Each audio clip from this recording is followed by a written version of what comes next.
Good morning students, myself Shivam Arora from Silver Bells Mansar Palampur. Today I am here for our chapter number 5 Indian Agriculture Industries and Transportation of class 7th.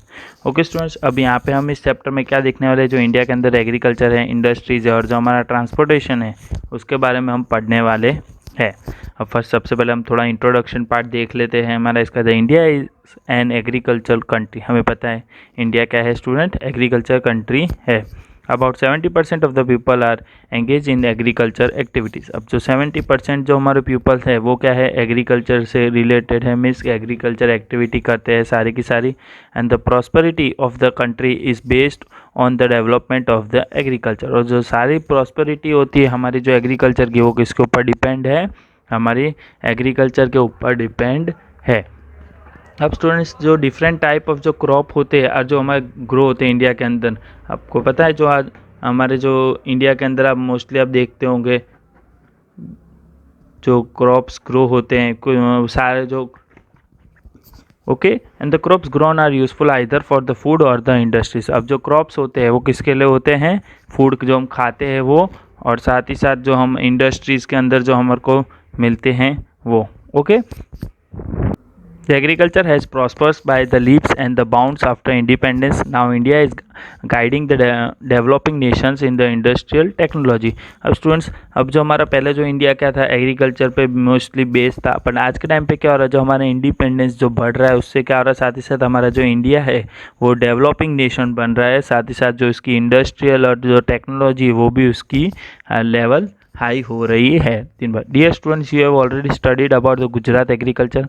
अब students, आपने Gujarat agriculture के बारे में पढ़ा ही होगा, industries के बारे में पढ़ा होगा और साथ ही साथ उसके ट्रांसपोर्टेशन के बारे में पढ़ा ही होगा in class 6। Now we will study about the agriculture in India. अब एग्रीकल्चर जो हमारे इंडिया के अंदर है वो हम पढ़ने वाले 7th के अंदर। 6th के अंदर आपने एग्रीकल्चर इन गुजरात के बारे में पढ़ा था, वैसे ही हम इंडिया में के बारे में 7th स्टैंडर्ड के अंदर पढ़ेंगे। अब स्टूडेंट्स, यहाँ पे दो एक्टिविटी है, write the crops grown in the Gujarat और write the industries of Gujarat. आपको यहाँ 5-5 नाम दोनों लिखने हैं टेक्स्ट बुक के अंदर। अब ये एक्टिविटी मैं आपको स्टूडेंट्स घर से होमवर्क में दे रहा हूँ, आपको खुद ही अपने हिसाब से लिखनी है। कौन कौन सी क्रॉप्स ग्रो होती है गुजरात के अंदर वो लिखनी है, और साथ ही साथ कौन कौन सी इंडस्ट्रीज है हमारे गुजरात के अंदर वो भी 5 नाम आपको लिखने हैं। अब स्टूडेंट, इसके बाद जो नेक्स्ट टॉपिक है वो है एग्रीकल्चर इन इंडिया। अब एग्रीकल्चर इंडिया के अंदर कैसा है वो देख लेते हैं हम। फर्स्ट, द नॉर्मल और the unirrigated agriculture. Okay, irrigated agriculture है वो, उसके बारे में देख लेते हैं। The agriculture which is dependent on monsoon is called the normal और unirrigated agriculture. The crops are as follow. अब ऐसा बेटा एग्रीकल्चर जो डिपेंड ऑन मानसून के ऊपर डिपेंड है उसे हम क्या बोलते हैं, नॉर्मल और अनइरिगेटेड एग्रीकल्चर बोलते हैं। और उसका अनइरिगेटेड एग्रीकल्चर के अंदर कौन कौन से बेटा क्रॉप्स आते हैं वो हम देख लेते हैं। सबसे पहले आता है सोरगुम मिलेट। कौन सा आता है, sorghum and millet. Millet are grown in the arid region. Millet कहाँ पे ग्रो होता है बेटा, एरिड रीजन के अंदर ग्रो होता है। And the sorghum is grow in the, कहाँ पे वो ग्रो होता है वो नाम देख लेते हैं। मध्य प्रदेश, महाराष्ट्र, राजस्थान, गुजरात, कर्नाटका, आंध्र प्रदेश एंड तमिलनाडु में ग्रो होता है। और मिलेट कहाँ पे ग्रो होता है, millet is grow in the Rajasthan, Gujarat, Maharashtra, Haryana and the Uttar Pradesh में ग्रो होता है। और इसमें जो Rajasthan is the largest producer of bajra in India. और जो मिलेट जो बाजरा बोलते हैं जिसे हम, वो क्या है, लार्जेस्ट प्रोडक्शन उसका राजस्थान के अंदर होता है। अब स्टूडेंट्स, यहाँ पे आपको एक मैप देखने मिल रहा होगा, उस मैप के अंदर आप देख सकते हो यहाँ पे आपको अलग अलग एग्रीकल्चर ऑफ इंडिया कहाँ कहाँ पे है वो देखने मिल रहा है। जैसे यहाँ पे फर्स्ट नीचे टी है, राइस है, जूट है, कॉटन है, शुगर केन है, वीट है, ग्राउंडनट है, कॉर्न है, मिलेट एंड सोरगम है। ये सारों के सिंबल्स आपको अलग अलग दिए गए और इंडिया के अंदर आपको शो करा गया है कि कौन कौन सी जगह कहाँ पे किस किस चीज़ का प्रोडक्शन होता है। ओके, आपको ये मैप भी लर्न कर लेना है, मैं एग्ज़ाम में पूछ सकता हूँ इस मैप को। ओके, अब इसके बाद जो हमारा नेक्स्ट जो क्रॉप है वो कौन सा क्रॉप है, कॉर्न। अब कॉर्न तो आपको पता ही होगा स्टूडेंट, कॉर्न किसे बोलते हैं, मकई जो आप खाते हो वो। The corn is used as a grain and as a fodder for animals. अब जो कॉर्न है वो कैसा क्या, ऐसा ग्रेन के लिए यूज़ करा जाता है एंड ऐसा फूडर भी यूज़ करा जाता है एनिमल्स के लिए। It is a mainly grown in the Karnataka. अब कहाँ पे ग्रो होता है, कर्नाटका में, उत्तर प्रदेश में, बिहार में, आंध्र प्रदेश में, तेलंगाना में और मध्य प्रदेश के अंदर ग्रो होता है। अब जो स्टूडेंट्स इसके बाद जो हमारा नेक्स्ट टॉपिक है वो क्या है, ग्राउंडनट है। अब ग्राउंडनट को क्या चाहिए बेटा, groundnut require less rain, groundnut को लेस रेन चाहिए उगने के लिए। और जो ग्राउंडनट सबसे ज़्यादा लीडिंग प्रोड्यूसर कौन सा है, गुजरात, जो हमारा गुजरात है उसमें सबसे ज़्यादा ग्राउंडनट पैदा होता है। और ये इट इज़ ऑल्सो ग्रोन, और वो कहाँ दूसरी और कौन कौन सी जगह पे ग्रो होता है, आंध्र प्रदेश, तमिलनाडु, महाराष्ट्र, मध्य प्रदेश में भी ग्रो होता है। और इसका बेटा हमारा जो 50% ऑफ एडिबल ऑयल, जो ग्राउंडनट का एडिबल ऑयल है जो एक्सट्रेंड होता है फॉर सबसे ज़्यादा 50% एडिबल ऑयल इसका जो हम बोलते हैं ग्राउंडनट का बनाया जाता है। अब सेकंड, द ड्राइंग फार्मिंग। अब ड्राई फार्मिंग क्या है, मीन्स सूखा फार्मिंग। ओके, हम ये देख लेते हैं ड्राई फार्मिंग क्या है। During the monsoon season water is collected in the low lying areas. अब जो हमारा जो मानसून सीजन होता है उसमें क्या होता है, जो पानी बेटा हमारे और जो लैंड है हमारी और उसकी जो धरती है उसके नीचे हमें मिलता है, क्योंकि मानसून सीजन में बारिश होती है तो उसके बाद हम बोलते हैं ना लैंड वाटर, वो उसको हमें मिलता है। The drawing farming is practice in such areas, wheat grows well in such areas. अब जो ड्राई फार्मिंग के जो प्रैक्टिस होते हैं अलग अलग एरियाज में होती है, और उसके अंदर ड्राई फार्मिंग के अंदर सबसे ज़्यादा कौन सा, जो वीट है बेटा वो पैदा होता है, जो हम गेहूँ बोलते हैं, जिससे आप रोटी खाते हो उसे बोलते हैं। अब थर्ड है हमारा इरिगेशन फार्मिंग। इरिगेशन फार्मिंग क्या, the land where the farming is done through the irrigation. अब ऐसा फार्मिंग बेटा जो इरिगेशन के थ्रू होती है, जैसे कि वेल्स है, लेक्स है, कैनल्स है, इसके थ्रू जो होती है उसे हम क्या बोलेंगे, इरिगेशन फार्मिंग बोलेंगे। Okay, in India on 30% of the land irrigation farming is carried out. अब इंडिया के अंदर बेटा टोटल कितना है, 30% ऑफ द लैंड है जो हमारी इरिगेशन फार्मिंग होती है। इसके बाद इरिगेशन फार्मिंग के अंदर बेटा कौन कौन सी चीज़ें आती है, जैसे कि फर्स्ट शुगर कैन। कौन सी आती है, sugar cane. Sugar cane is a leading producer.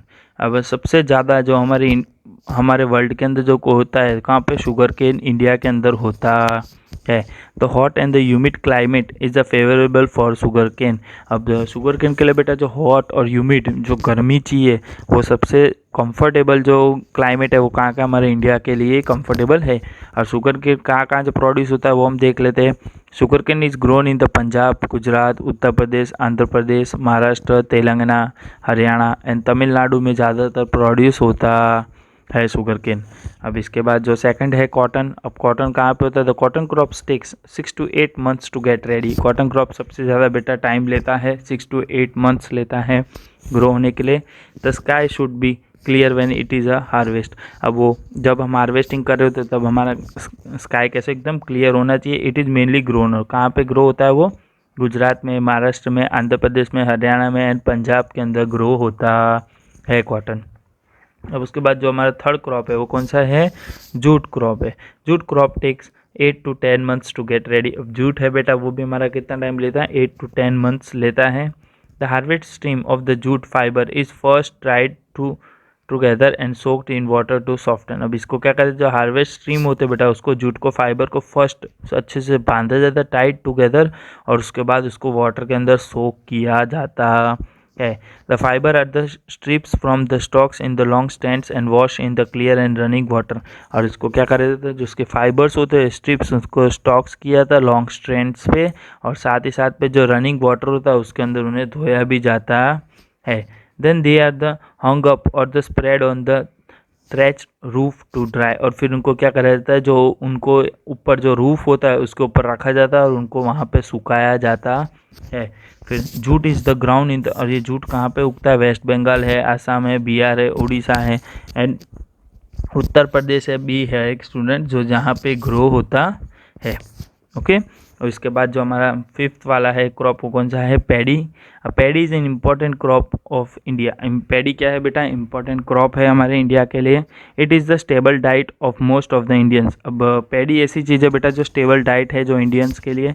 It is grown इन, कहाँ पे वो ग्रो होता है हम वो देख लेते हैं। वेस्ट बंगाल है, बिहार है, पंजाब है, आसाम है, मध्य प्रदेश है, उड़ीसा है, केरला है, तमिलनाडु है और गुजरात के अंदर ये ग्रो होता है। अब प्लांटेशंस, अभी इसका जो लास्ट हमारा जो हमने पहले ये क्रॉप्स देखे थे उसके बाद जो इरिगेशन फार्मिंग के बाद जो टॉपिक है वो कौन सा है, प्लांटेशंस है।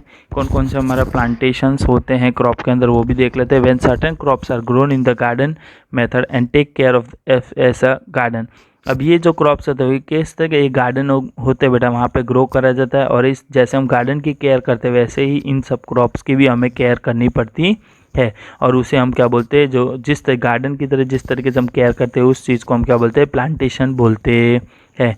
जैसे कि उसके अंदर कौन कौन से प्लांटेशन के कौन कौन से क्रॉप्स आते हैं वो हम देख लेते हैं। Tea, coffee, fruit orchard, vegetables, coconut palms, ये सारी चीज़ें अंदर आती है। अब सबसे पहला जो हमारा फर्स्ट टॉपिक है वो कौन सा है, टी है। तो टी का हम देख लेते हैं। T is grown on the slope of the mountain. T कहाँ पे ग्रो होता है बेटा, जहाँ पे स्लोप ऑफ माउंटेन होता है वहाँ पे ग्रो होता है। Where is the forest are clear, और जहाँ पे फॉरेस्ट क्लियर हो।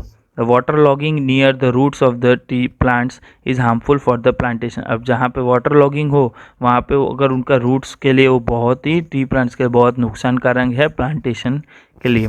That is why it is grown on the mountain slopes. तभी हम क्या करते हैं, इसे माउंटेन स्लोप्स पे ही ग्रो होता है। The Assam produce the maximum T. अब सबसे ज़्यादा बेटा जो आसाम एरिया है वो कैसा माउंटेन वाला एरिया है, तो सबसे ज़्यादा आसाम के अंदर ही टी प्रोड्यूस होती है। The beside Assam the T is produce in, Assam में तो ग्रो होती है बेटा, उसको छोड़ के बाकी और कहाँ कहाँ जगह पे ग्रो होती है वो हम देख लेते हैं। वेस्ट बंगाल, केरला, कर्नाटका, तमिलनाडु, इन 4 जगहों पे भी जो हमारी टी है उसका प्रोडक्शन होता है। अब स्टूडेंट्स इसके बाद है जो हमारा इरिगेशन है। क्या है, इरिगेशन टॉपिक है, हम वो देख लेते हैं। इरिगेशन टॉपिक क्या है। The monsoon in India is irregular and uncertain. Most of the state experience scanty rainfall for the short period of time. अब आपको पता है मानसून में कई बेटा क्या इरेग्युलर आजकल हो गया, कई जगह बारिश गिरती है कई जगह नहीं गिरती है, इस तरीके से हो गया। तो वहाँ पे कई जगह क्या होता है, कई जगह गिरे तो बहुत सारी गिरती, कई जगह नहीं गिरती तो वहाँ क्या होता है पूरी रेनफॉल स्कैंटी हो जाती, मीन्स वहाँ पे कोई रेनफॉल होती है नहीं।